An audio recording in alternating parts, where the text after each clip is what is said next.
Morjesta ja tervetuloa tänne Freedomlyin. Tänään käydään läpi, miten palkata freelancerin täältä Freedomly-alustalta.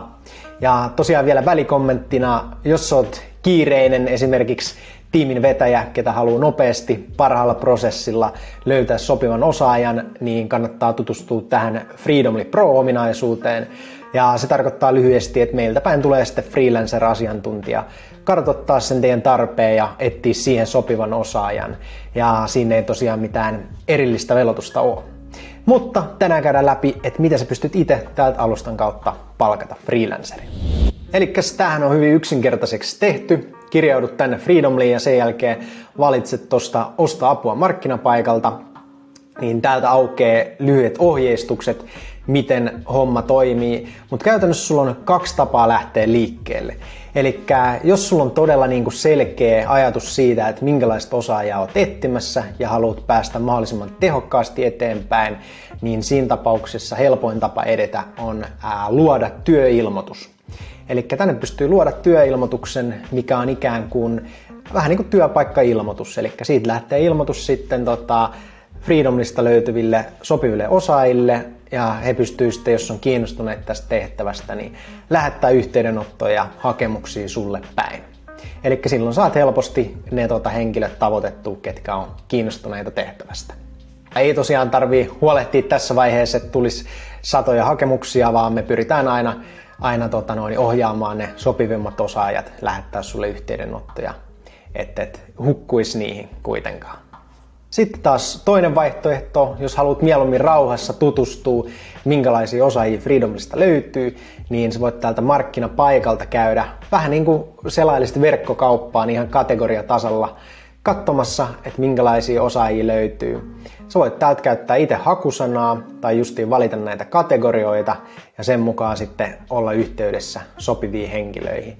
Eli täältä löytyy tämmöisiä ikään kuin valmiita palvelulistauksia, missä Freedomlyn osaajat on sitten kertonut, että minkälaisia palveluita he tarjoaa.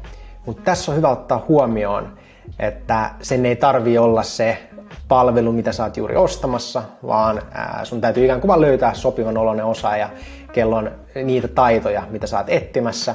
Ja silloin sä voit hyvin ottaa hänen yhteyttä, vaikka se kyseinen palvelu ei sitten olisi justiin prikulleen se, mitä oot etsimässä. Eli täältä alkaa sitten yksinkertaisesti keskustelu osaajan kanssa.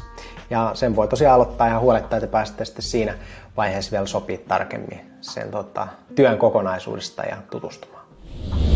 Ja seuraava vaihe on tietenkin sitten sen työn ja projektin aloittaminen. Eli olitpa sitten jättänyt avoimen työilmoituksen tai ottanut itse yhteyttä sopiviin osaajiin, niin teille aukeaa keskustelut tänne projektin hallintaan. Eli täältä pääsette sopimaan alkuun työn sisällöstä ja tutustumaan sen osaajan kanssa, vähän sopii aikatauluista ja hinnasta, ja sen jälkeen se projekti lähtee etenemään. Eli otetaan esimerkiksi tähän mun demokeskustelu, eli mä oon nyt ottanut yhteyttä omaan demokäyttäjään, ja tosiaan te pääsette täällä keskustelussa tutustua ja sopit työn sisällöstä ja sopit tarvittaessa palaveriin, ja sen jälkeen tää sun valitsema freelancer pystyy tehdä sulle tarjouksen. Eli on hyvä huomata, että kun Freedomlista tilataan töitä, niin ne tapahtuu aina täällä alustan kautta tehtäessä, niin täällä keskustelunäkymässä, eli pankkikortilla sitten tilataan se työ. Ja normaalin laskutusvaihtoehto on kyllä saatavilla, mutta se pitää erikseen aina pyytää asiakaspalvelun kautta. Ja tosiaan sitten kun tuosta hyväksyy tarjouksen, niin työ voi alkaa niin se etenee täällä keskustelun näkymässä, ja pääset seuraamaan projektin kulkuun. Mutta tosiaan näistä maksutavoista löytyy vielä erilliset ohjeet.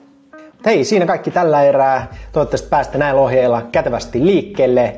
Ja jos tosiaan tarvitsee mitään apua, niin meidän tiimin tavoittaa aina esimerkiksi tuolta chatin kautta suhteellisen nopeasti ja pyritään auttamaan aina mahdollisimman nopeasti. Niin ei mitään muuta kuin kiitos kun katsoit ja palataan asiaan.